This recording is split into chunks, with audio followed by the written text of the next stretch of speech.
Okay, Hare Krishna. This is a story, a Prabhupada story in somewhere maybe June or July of 1977. I was personally serving Prabhupada at that time along with Upendra as a body servant. And we would take turns staying up all night with Prabhupada. And it was summer, so Prabhupada would stay on the, if you're familiar with Vrindavan, he would stay on the rooftop. A simple, one of those Vrindavan cloth cross beds with a mattress and pillow. He would stay up on the roof. And often I was up all night with Prabhupada. I would chant silently. And Prabhupada inevitably sometimes would have to get up to go to the bathroom, and I would help him. He wasn't fully mobile at that time. And or he would get up to translate in that adjoining room. We were on the roof, and then there's an, if you know Vrindavan, there's a room, and he would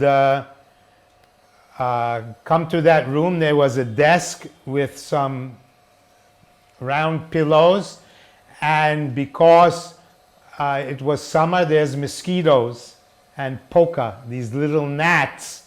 So we had arranged a mosquito net, and we would put the mosquito net around. That reminds me of another story, which I can tell first. It's a short one. So Prabhupada woke up at 12:30 in the night and asked me to take him to translate. So I helped him, and I walked him into that room. There's an entrance door, and I helped him set up his books, which were there, and fixed the mosquito net, and sat outside the mosquito net to the side in case Prabhupada needed anything. And he started to do his work, and then he took his hand and he was slapping the books, the Bhagavatam, like this. Not with a thunder, but like this. So I didn't know what Prabhupada was doing, and then he called me into the net. And I lifted up the net, I went inside, and I said, yes, Prabhupada? And he said, see these poka. You know what a poka is? These little gnats, little bugs, very small. And Prabhupada said, on the windows outside there's net, and inside the room there's a tight mosquito net. But still these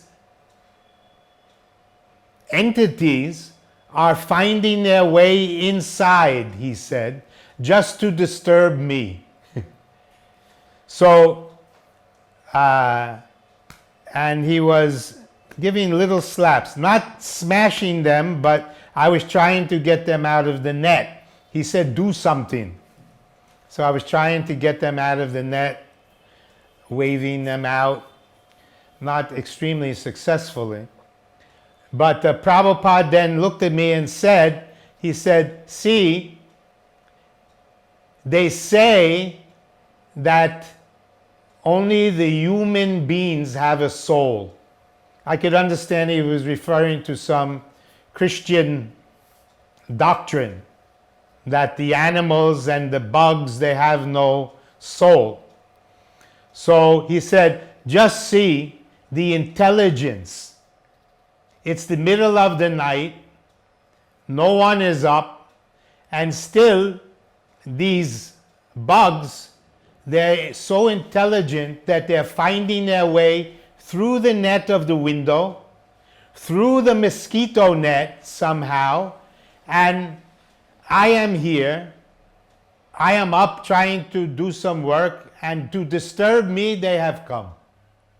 So I was trying to get him out, and he says, and they say they have no soul. But see how intelligent, which is the indication and characteristic symptom of the Atma, or the soul, that they are living entities. That's one story. Next story is in the same setting, a similar setting, but anyway. But it's nice if you can stop, pause in between. I like to stop So even better. editing becomes, you don't have to edit anything. You just Yeah, have to yeah, do that. that's better. Yeah. It's good. Are you ready?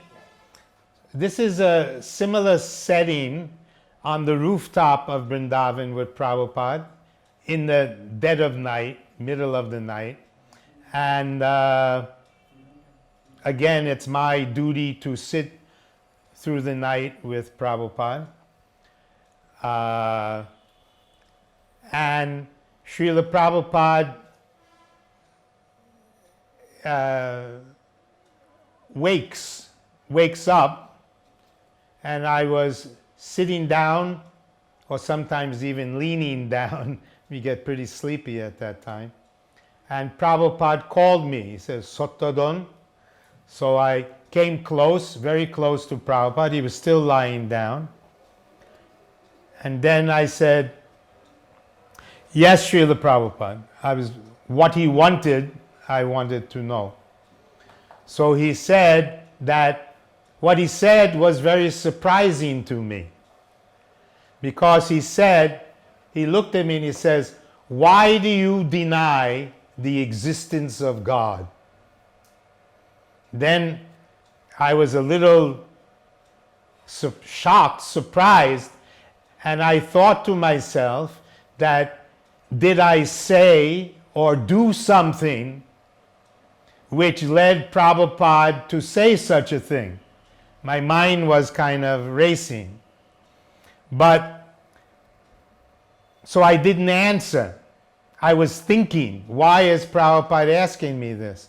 Then before I could even arrange a response, Prabhupada again shot forth this refrain that, why do you deny the existence of God? And by then, I had sat Prabhupada up a bit. There's a way from the bed, we took the round, they're called Bali's cushions, and we put them in such a way I sat him up. And again he's saying, why do you deny the existence of God? So I thought to myself, again, all this time not answering, it's a matter of seconds, of course, and I thought maybe Prabhupada wants to have like a mock debate. Could be. He sometimes would do that with devotees.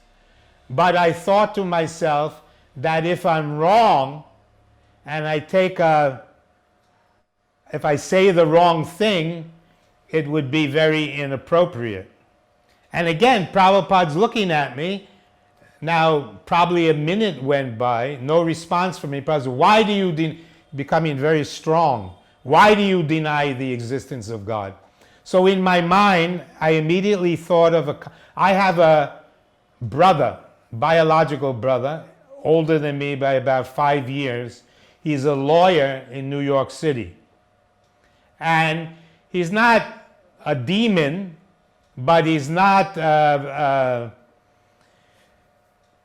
real theist in that sense. So I remembered in those seconds again a conversation I once had with my brother, where I was talking about how we're not the body, we're the soul, and the Lord, the Supreme Personality of Godhead. And my brother's answer to me at that time, some years before this, was that it comes down to faith.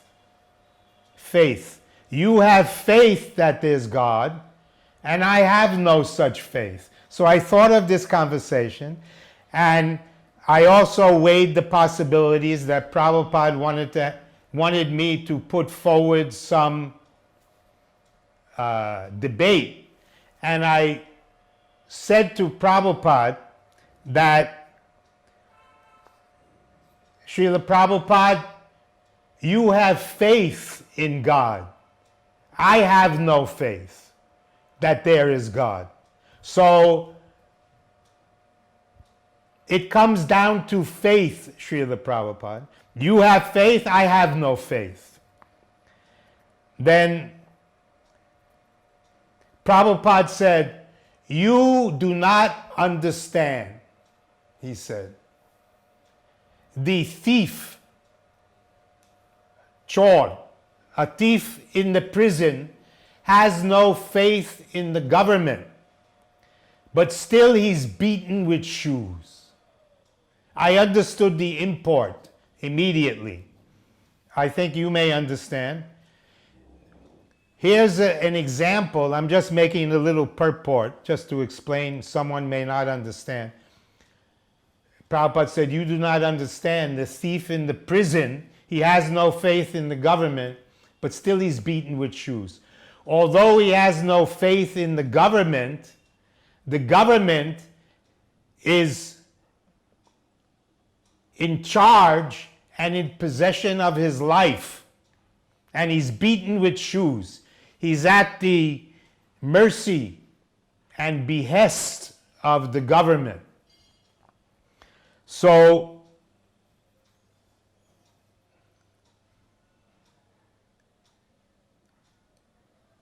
he says, in any case, why do you deny the existence of God? So then I thought to myself that where is your God? I cannot see him. Right now, here, I don't see him. So, therefore, I deny his existence because I cannot see him. Otherwise, there's no proof or evidence of his existence. Then Prabhupada said, but you are controlled. So I said, yes, Srila Prabhupada, I may be controlled, but that doesn't mean that I'm controlled by God. I'm controlled by other forces, by nature. I believe that we are controlled by nature. Then Prabhupada said, nature, God, whatever you call it, you are controlled. There is controller, and you are not the controller, you are controlled. So why do you deny the existence of God? It was a refrain, and pretty heavy.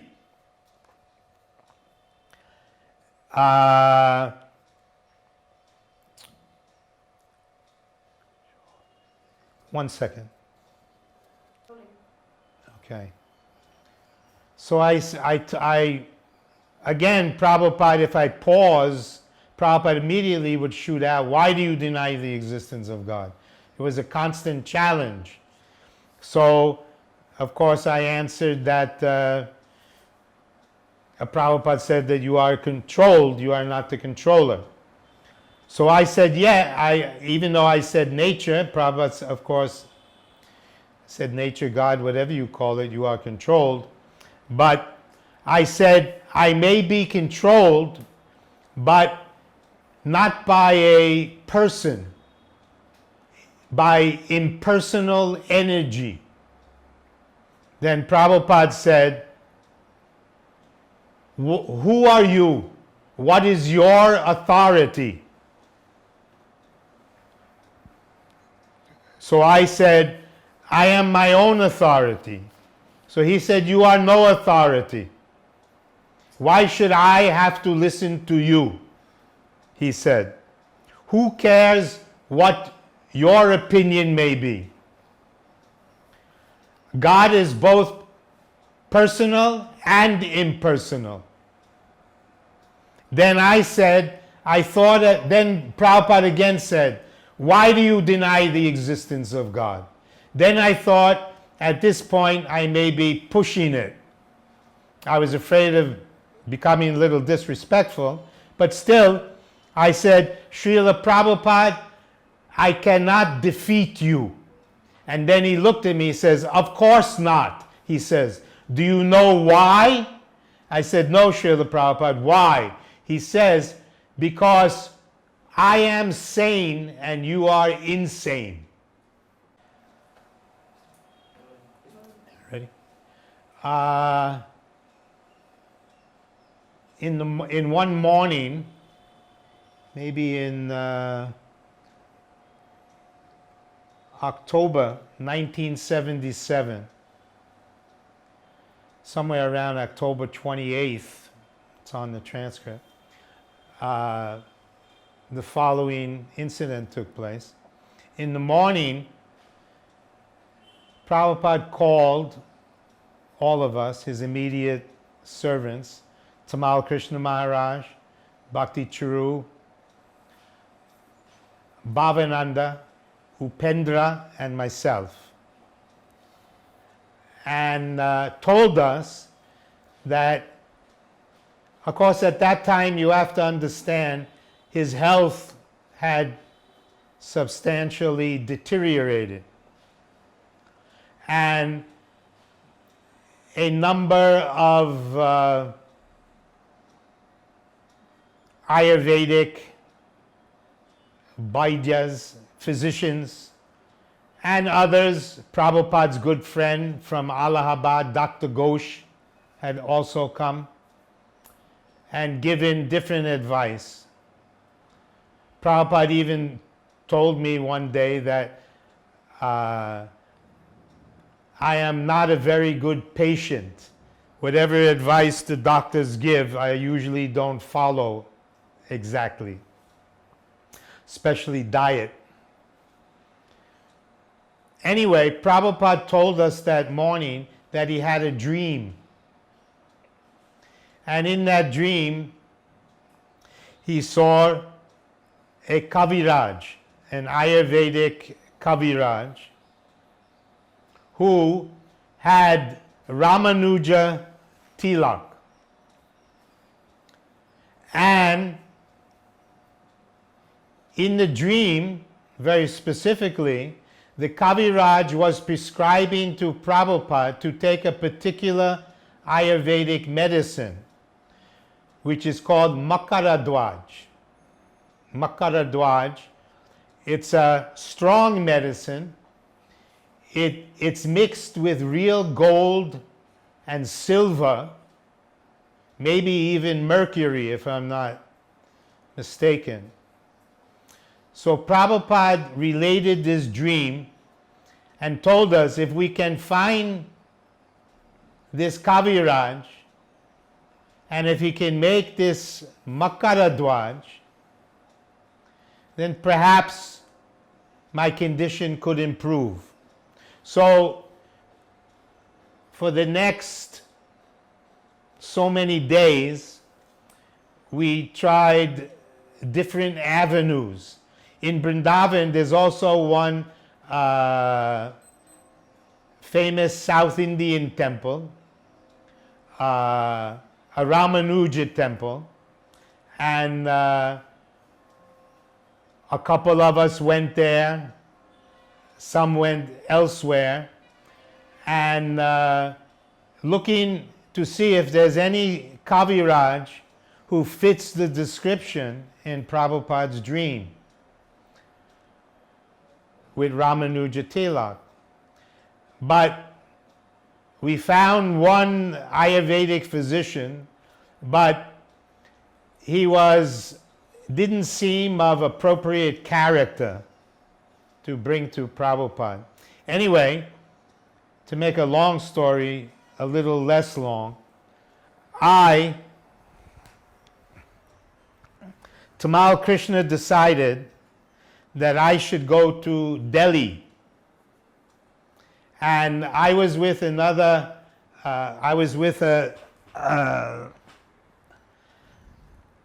sannyasi at the time. I forget his name. But he knew one Chandra something Swami, a famous Indian guru who would go to the West and visit New York. So this devotee knew him from New York. Very influential man. And supposedly he was in Delhi at the time. Maybe he can, by his influence, we could meet him, etc. Anyway, we went to Delhi. He could not be found. But then one big industrialist, friend of mine, personally knew the personal Kaviraj of Indira Gandhi. And he arranged for us to meet that gentleman, the Kaviraj. And we went, and I told him the story. And he said, that's an amazing story. I'll tell you why. Because I have just yesterday mixed a fresh, genuine batch of Makaradwaj. One gentleman I had prescribed it for one gentleman, but today, this morning, he phoned me and told me that he's decided not to take it. So I have it. And he said, I would like to give it free of charge for Prabhupada. Now this Kaviraj, Indira Gandhi's personal Kaviraj, Vaidya, he didn't have Ramanuja Tilak. You know Ramanuja Tilak, two wide lines. But he had Shaivite Tilak, the lines going the other way. So I thought it doesn't exactly fit the bill of Prabhupada's dream, but here I thought Krishna has arranged, and so this is no less a Kaviraj than the Prime Minister's own personal Kaviraj, and he just happened to have mixed that medicine, which Prabhupada mentioned, and he's giving it free. So I took it as a sign of something good and auspicious, except I was hesitant that the Ramanuja Tilak was instead Shaivite. So I went back to Vrindavan, and everyone gathered round. We went to Prabhupada, Tamal Krishna, Bhakti Churu, Bhavananda, myself, and Upendra. And I told Prabhupada the story. And he didn't voice any opposition, even though I told him that the Kaviraj had the Shaivite Tilak. So Tamal Krishna Maharaj told Prabhupada that, shall we give you some dose, partial dose right now? Prabhupada said yes. And that was in the early evening. Prabhupada took the medicine, the Makaradwaj, and the next morning, we didn't know, Prabhupada called us all together again and told us that first he said, I have been poisoned. Actually, some devotees wrote some crazy books about that, but it was not like that. It was more a metaphor, because Prabhupada said that this medicine played havoc with me throughout the night. I couldn't sleep, etc. It disagreed with him. Anyway, Prabhupada never again used the word poisoned, and interestingly enough, later took the medicine again. So that poison theory is pretty insane. But he did use that term.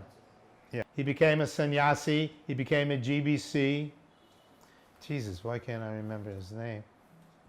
I remember his face exactly. Not Drishtadumna. Yeah, but this was another one. He was we used to call him the whiz kid. He was the GBC of New York for a while. He was young. Adi Keshava Maharaj. Actually, at that time, I was also a sannyasi. Actually, yeah, I have read in Leelamrita very books. Yeah. Adi Kesh. Are we on again? Yes. Okay. So, where were we?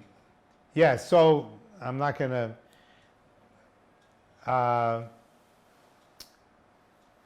so Prabhupada took that medicine again another time, so it was not poison. But Prabhupada insisted that we keep up our search for the Kaviraj with the Ramanuja Tilak who appeared in his dream. And it was not so easy. So at that time, even though I was personally serving Prabhupada, I was also the president of the Calcutta temple. And I had a life member in charge, Shatadhanya Prabhu, who was a Indian. He was a Sindhi from Bombay, but a very good life member maker and collector. Anyway, while I was with Prabhupada in Vrindavan, he was overseeing the Calcutta temple. And it was very difficult to make a phone call in those days from Vrindavan to Calcutta. We had different system. There was something called a lightning call. You would call up the operator and say, I want to make one lightning call. That cost like 8 times what an ordinary call. But still, the phone lines at Vrindavan was so bad.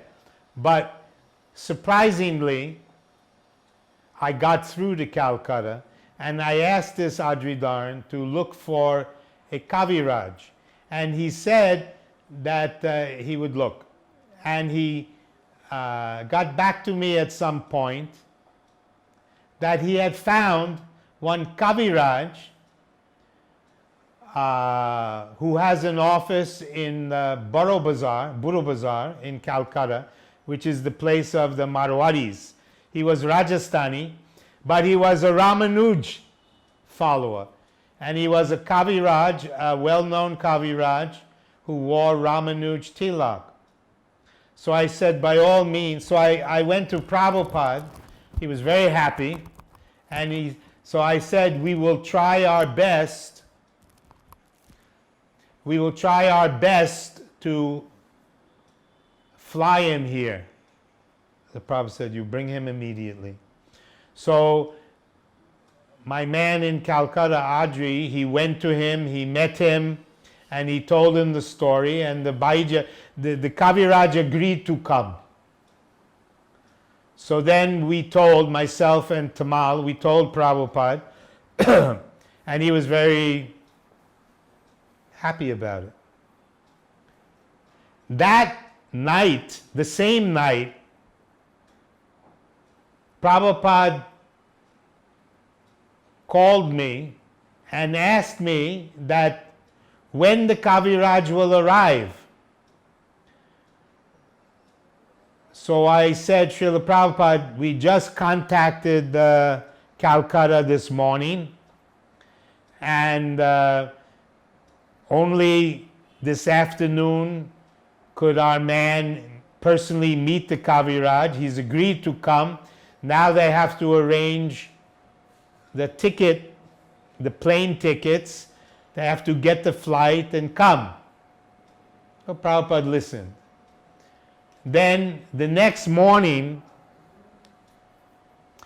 Prabhupada called me and Tamal, I'm using the familiar terms, Tamal Krishna Maharaj, and asked us when the Kaviraj will arrive. So Tamal Krishna told Prabhupada, Srila Prabhupada, it's only yesterday late morning and now he's agreed to come.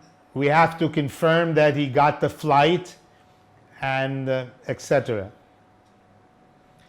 Now all through the next day, Prabhupada must have called me several times and asked me when that Kaviraj is coming. And he called Tamal and said that, it's in the transcript also, that this was my last desire,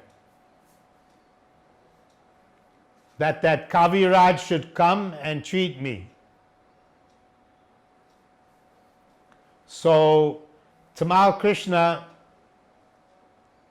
explained that even if in the best of all circumstances, if they've already booked a flight and if they already flew, which would be very quick, too quick, because only yesterday we made contact with the Kaviraj, still it would not be possible that the Kaviraj could arrive immediately. Then the next morning, that means the day Prabhupada told us, then the second day, Prabhupada asked me that, so where is the Kaviraj? Prabhupada was the whole relationship with Prabhupada at that time was very intensified. So then Prabhupada told me, call Tamal. So I went to call Tamal. I had to go do something else somewhere. And Tamal spoke to Prabhupada. And Prabhupada said that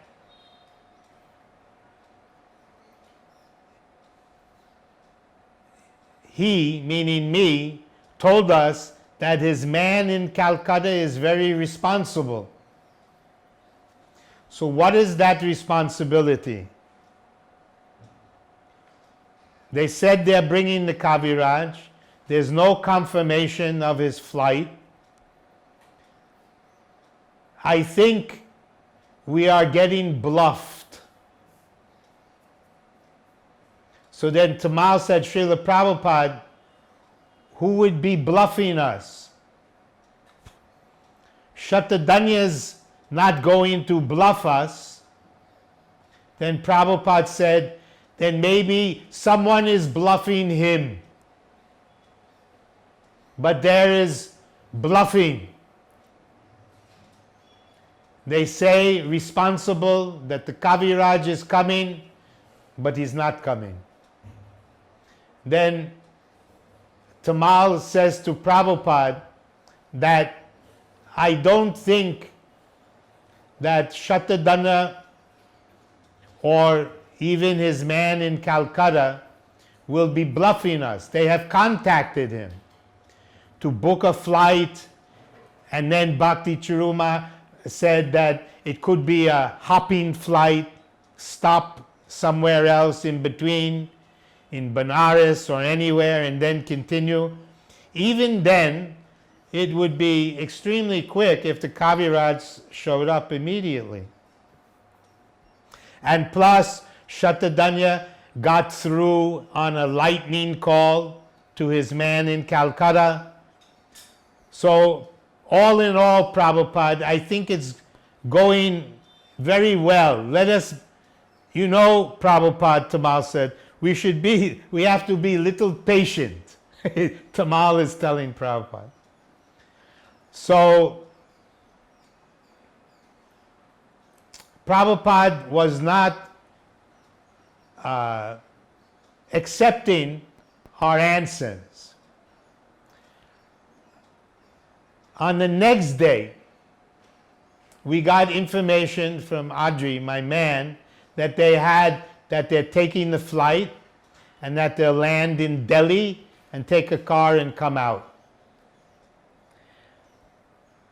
Every couple hours, Prabhupada was calling me and Tamal and asking, where is the Kaviraj? This was my ardent and last desire, that Kaviraj who I dreamed of with the Ramanuj Tilak should come. If there's any hope, he should come. Otherwise, he said, Prabhupada said, I may just die quickly. So, after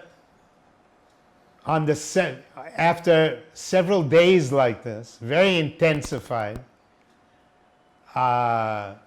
Prabhupada was taking rest in the night, and I had closed the doors and the lights, and I was with Prabhupada only.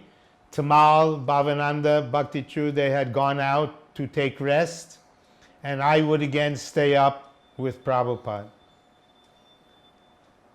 After Prabhupada had taken rest, after about an hour or so, the devotee who was guarding Prabhupada's door told me that someone is there for you.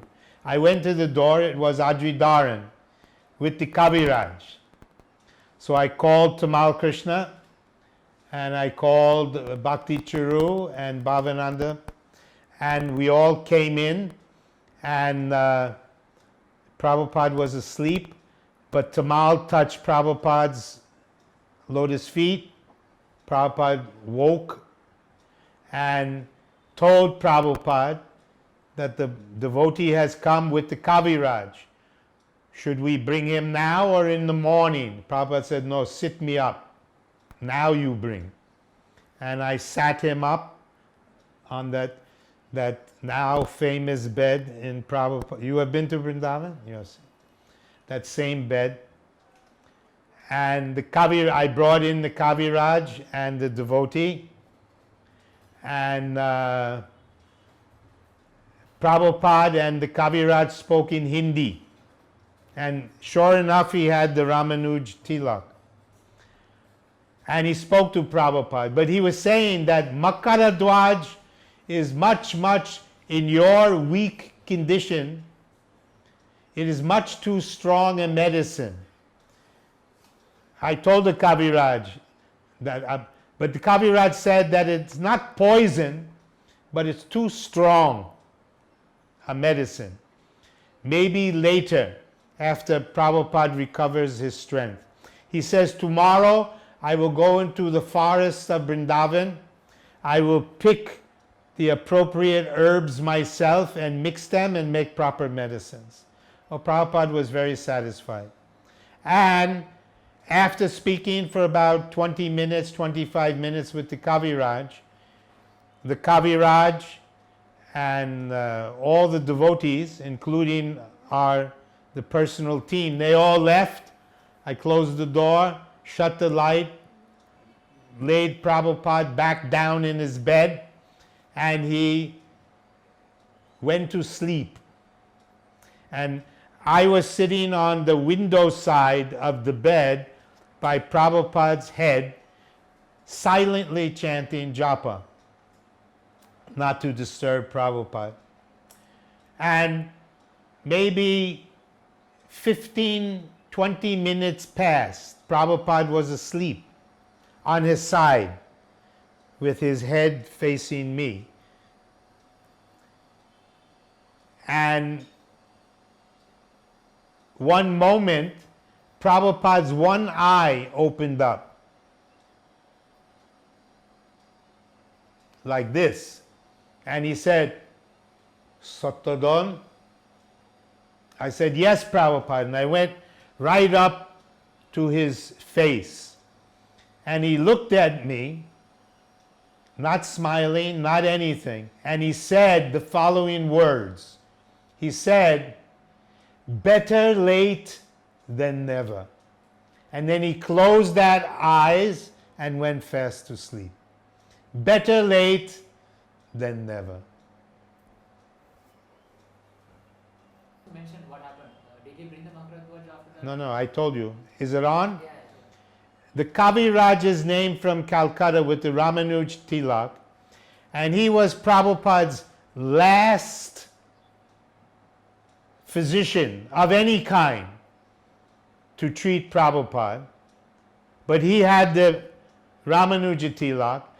No, he said, as I told you, that the Makadwaj is too strong a medicine for Prabhupada's fragile condition. Only later, if Prabhupada regains sufficient strength, can we give that Makadwaj. This Kaviraj's name was Damodar Prasad Shastri. Damodar Prasad Shastri. And he goes down in the annals of Prabhupada history as the last Kaviraj, the last physician of any kind to treat Prabhupada. And even after Prabhupada left this mortal world, we remained in friendship with him until eventually he passed away also in later years. So did he make the Makarad as he... No, he never again gave Makadwaj because Prabhupada was too weak.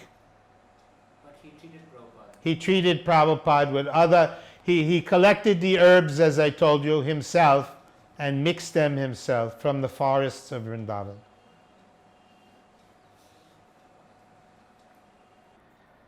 Okay, you tell me when you're ready. Okay. This is a story in early 1973 in Mayapur. For the greater part of the time we had no electricity. We were just constructing the first building, the Lotus building. And Prabhupada had just moved in from the Bhajan for the festival, just moved in for the Dol Purnima festival from the Bhajan Kutir. You can cut it, someone's at it. So Prabhupada had just moved from the Bhajan Kutir into his quarters. It was very raw. There was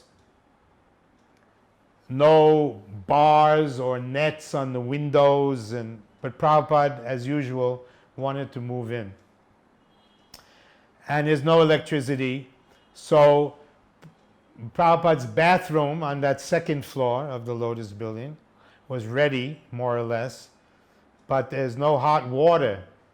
So I would heat hot water on a kerosene stove and take it up in a brass, Prabhupada had 2 brass buckets, solid brass buckets, put them in the bathroom. Then Prabhupada's servant would inform Prabhupada that he can take his bath after his massage. So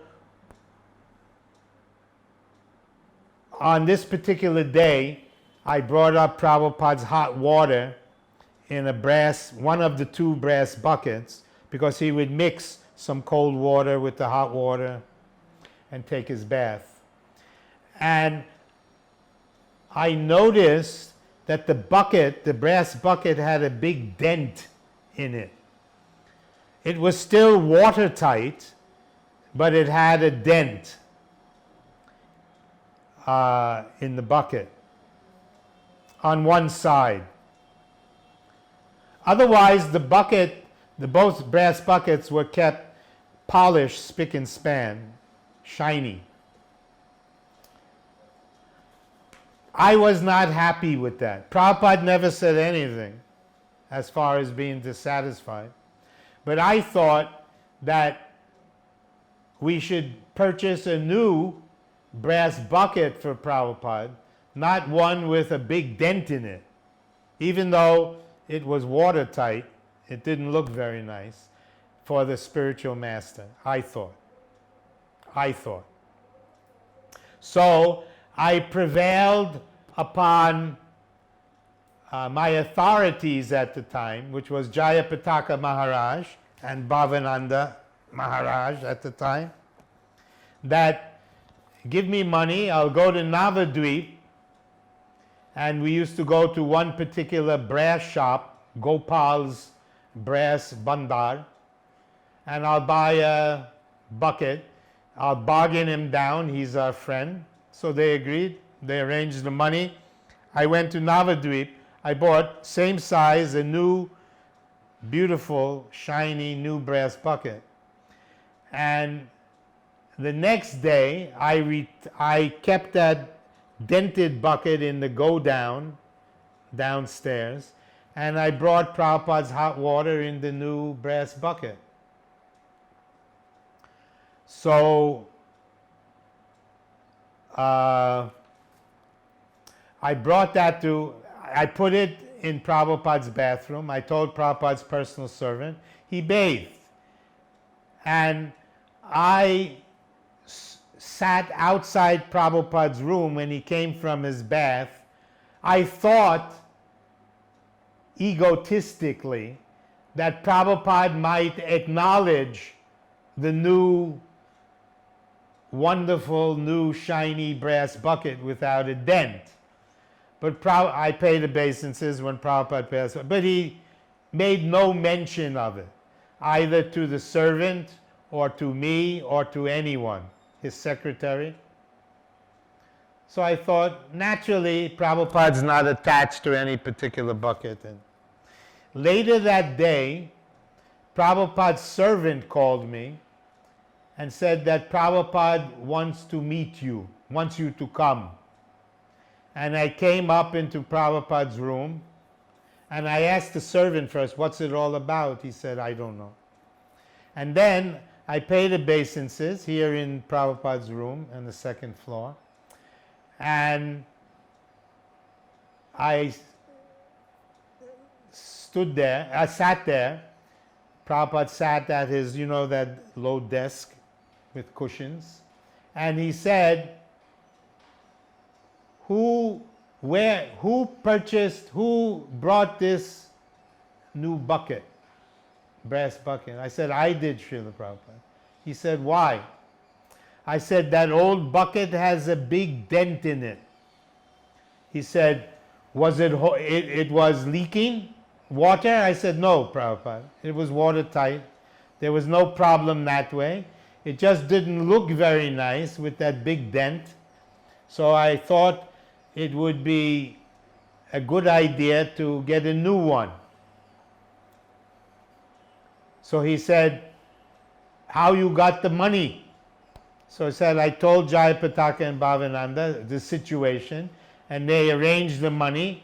He said, how much it cost? So whatever it was, 150, 175 rupees. Brass is sold by the weight. I went to Navadvip. And then Prabhupada looked at me and said that if I break my arm, will you throw me away in the Ganga? I said, no, Prabhupada. We would not. So he said, similarly, that bucket was doing its job. There was no problem. Only you did not like the look that there was a dent. Now take away this new bucket and bring me back my old brass bucket. It is perfectly all right. And don't waste money on such things.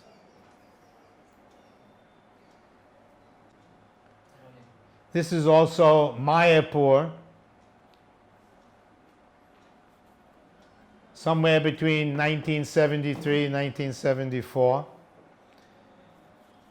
The Lotus, no, it was 73, it must have been, because only that same building was there, Lotus building. We had not yet built the long building. And there was one gentleman, he owned land on the eastern side of the Lotus building, and Prabhupada was interested at least in discussing if we could buy that additional land, and Jayapataka Maharaj was negotiating with the owner. Now the owner, his name was Subal, but he dressed as a sadhu in saffron. You know what a sahajya is? Prakrita sahajya. There's many so-called sampradayas, owl, bowel, different. They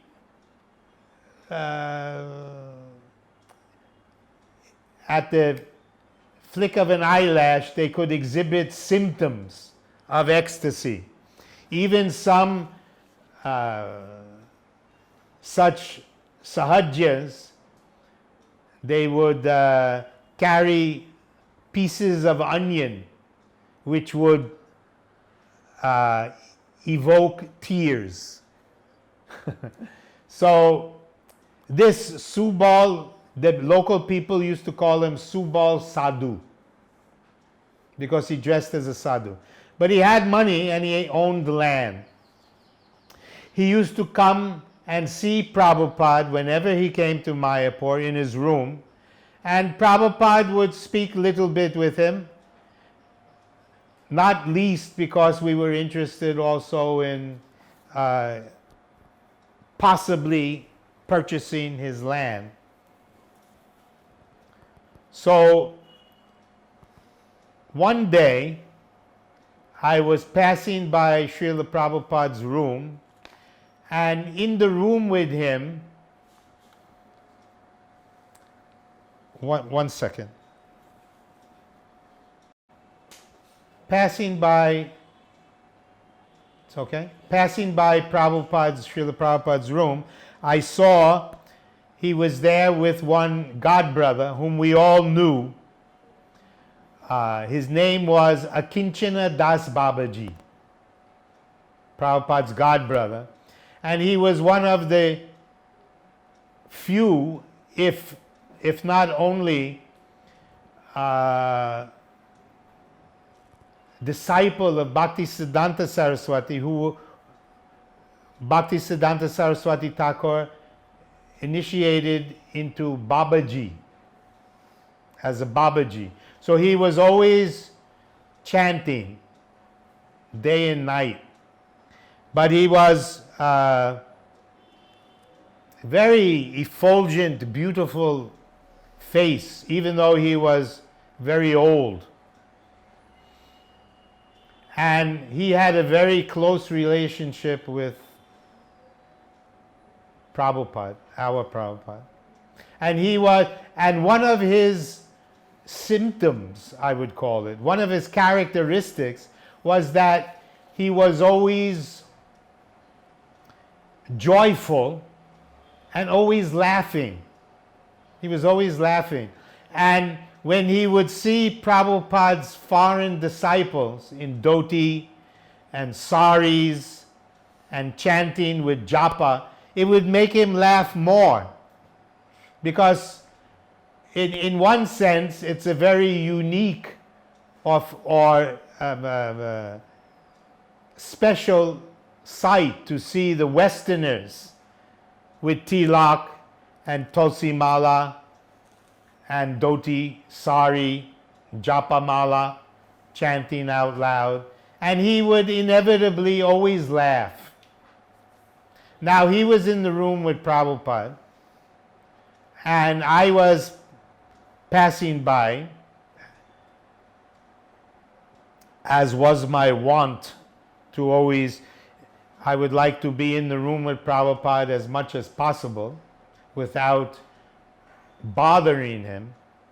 But I saw that he was there with Krishna Das Babaji, who was also known as Akinchana Das. Akinchan, his name was Krishna Das Babaji, but he was known as Akinchana because Prabhupada had told us that he has no material attachments. He was an actual Paramahamsa, Prabhupada explained. So he was there in the room with him, and they were talking in Bengali. And I thought to myself, let me go inside. And I went inside, I paid obeisances, and they continued. They didn't really acknowledge my presence. But they went on with their conversation in Bengali, and I just sat there, enjoying the spiritual moment. And after 10 minutes, lo and behold, this Subal Sadhu shows up.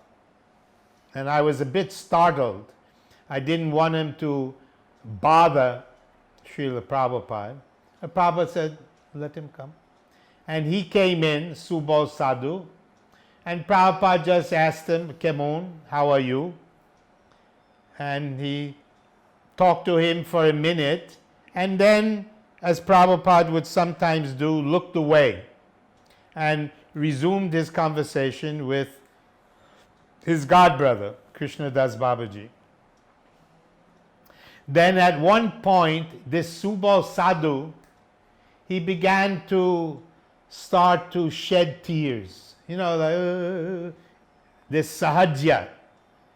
And not only did he start to shed tears, but he fell to the ground and began to roll on the ground in so-called ecstasy. Just like that. Yeah, just like that. This is the way of the sahajya. There was no provocation, no one said anything. Well, he was associating with the devotees, the pure devotees. And I was thinking what to do. So, at one point, after thinking like that for 30 seconds or so, I realized that I had to take some proactive action because it's a disturbance to Prabhupada and Krishna Das Babaji. So I got up, and at that time, what little Bengali I knew, I said to Subal Sadhu that Subal, Sunun, listen.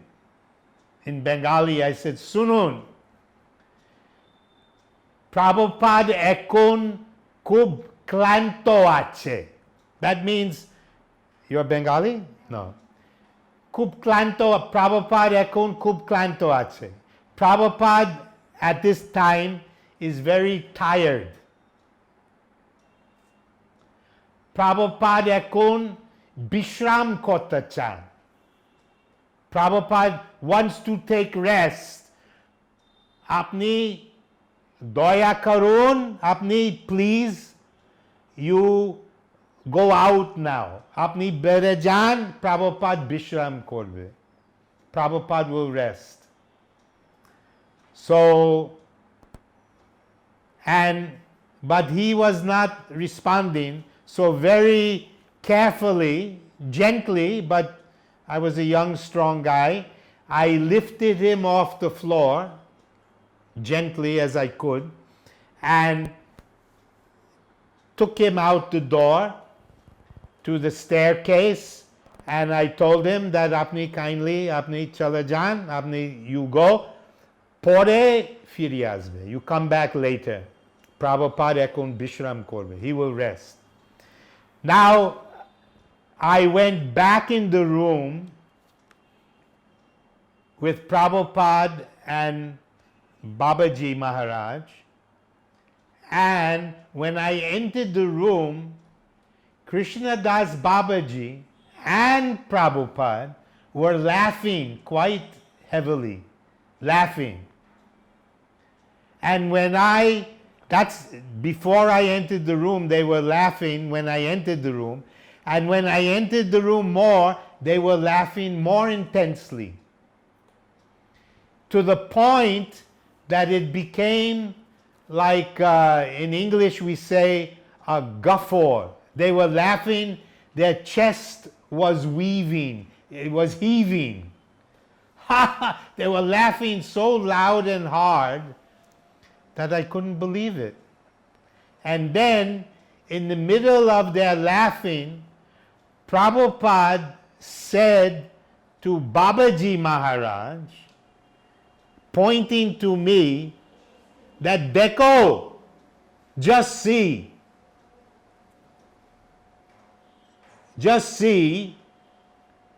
koto balo Bangla bolche. Just see how good he's speaking Bengali.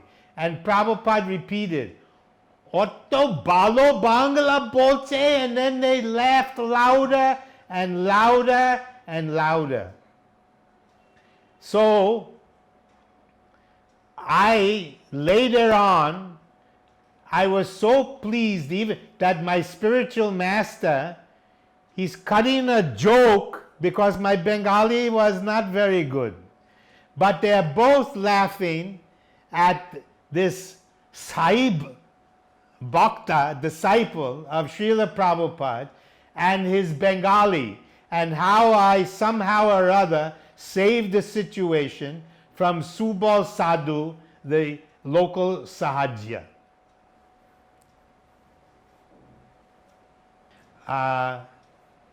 There was one gentleman, Bengali gentleman, in those early days. Again, we're talking, no, it wasn't. Yeah, this is 1977. But this gentleman was coming for some time. He was a gentleman, a Bengali high-class gentleman. His name was Brahma Gopal Datta. And he would always immediately make a beeline for Prabhupada's room. And I was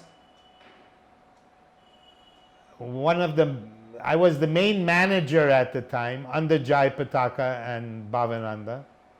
And I was also the guest house in charge, personally. So this gentleman was coming for some months, on and off, and I had high hopes that by preaching to him, he would become a life member and give the donation, whatever it was at the time. We started with 1111, 2222, 3333, it went, rupees. So in 77, I don't remember exactly what it was, but this Brahma Gopal Dutt, he was very submissive to my preaching, but never becoming the life member. But leading me on to believe that imminently he's going to become the member, give the donation. And so when he would come, I would give him a room in the Lotus building, in that firm faith and belief that he would become the member. But I began to have grave doubt because he was never coming up with the donation money, but he was always showing up and taking the facility of the room and the free prasadam. So, and he would definitely come, always be sure to come when Prabhupada was here. Now, unknown to me, he had gone to Srila Prabhupada, and he somehow or other got Prabhupada to issue this letter on the 28th of February, 1977. I don't know if the camera could catch it at some point, but I'll first read it out loud. to the manager, Sri Mayapur Chandradoya Mandir Guest House. That was me. Oh, this was in the Krishna Balaram Mandir Guest House. Oh, and to the manager of the Krishna Balaram Mandir Guest House. To both the manager of the guest house in Vrindavan and Mayapur. Please give Sri Brahma Gopal Dutt and his family free accommodation in a private room in our guest house whenever he comes, as well as prasadam. If he wishes to stay beyond 3 days, he will pay the normal guest rates. Mr. Datta is from Katwa, which is north of here, North Bengal. Then, in Prabhupada's own hand, he writes, alone he can stay as long as he likes for free, A.C. Bhaktivedanta Swami. And the secretary was TKG, Tamal Krishna Goswami. So this gentleman brought this letter to me after getting it from Tamal Krishna Maharaj and Prabhupada. It's a letter from Prabhupada.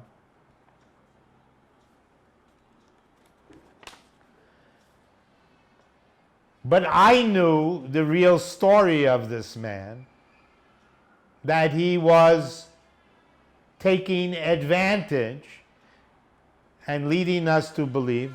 So I didn't even bother going to Tamal Krishna. I went straight to Prabhupada. And I said, Srila Prabhupada, this letter you gave to this gentleman, but I want to tell you the real story.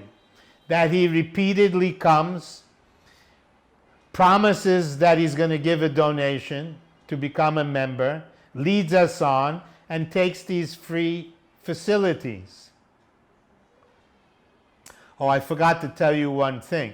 When Brahma Gopal Dutt showed me the original letter from Prabhupada, I jacked it out of his hand. And I said, I'll give it back to you, don't worry. And I, unknown to him, brought the letter to Srila Prabhupada. And I told Prabhupada, you gave this letter, but I want to tell you the actual story, Srila Prabhupada. And I told him, this man leads us, promises and promises he'll give the donation, become the member, never does, and always comes and takes free facility and brings his family. And now with this letter, including Vrindavan, I'm afraid that he will go on like that and never give any donation. And Prabhupada said, is that the letter? I said, yes, Prabhupada. The original letter? Yes. You give? And I gave the letter to Prabhupada. And I said, see, Prabhupada, you wrote that alone he can stay as long as he likes for free, if he stays past 3 days. So then Prabhupada said, you give me the letter. Now, unfortunately, now I'll tell you, Prabhupada took out his pen and where it says alone he can stay as long as he likes for free, he wrote, as a devotee. And then he gave me back the original letter. And he said, is that all right? And I said, yes, Srila Prabhupada. And I took the letter, and that fellow was waiting for me at the bottom of the stairs. And I told him, I shouldn't have told, but I said, I want to make Xerox of this. He said, I will make the Xerox and give you. He read the letter and he took it. He never made the Xerox and never gave me back that original letter. But I had already made a Xerox of the letter before Prabhupada wrote, stay as free as a devotee. So till this day, I only had the copy of the unedited, the second time unedited by Prabhupada letter. So that fellow became very upset with me. He hid that letter from me and would never bring it to me. And I stuck to the point that unless he becomes a member, he cannot stay with his family. And if he wants to stay alone, he can stay free as long as he likes in the brahmachari ashram. So he was very upset with me. And he never gave me back that letter, and I could never get the amended letter. I tried with the archive and everything. Still I'm trying. That's the story of Brahma Gopal Datta. He never came back. He came back, but I was not so merciful. He can stay. If he wanted to stay in a private room with his family, he had to become a member, I told him, and give the donation. You want to stay alone for free? You stay as a devotee with the brahmacharis. Then he never came back. Brahma Gopal Datta. Hare Krishna.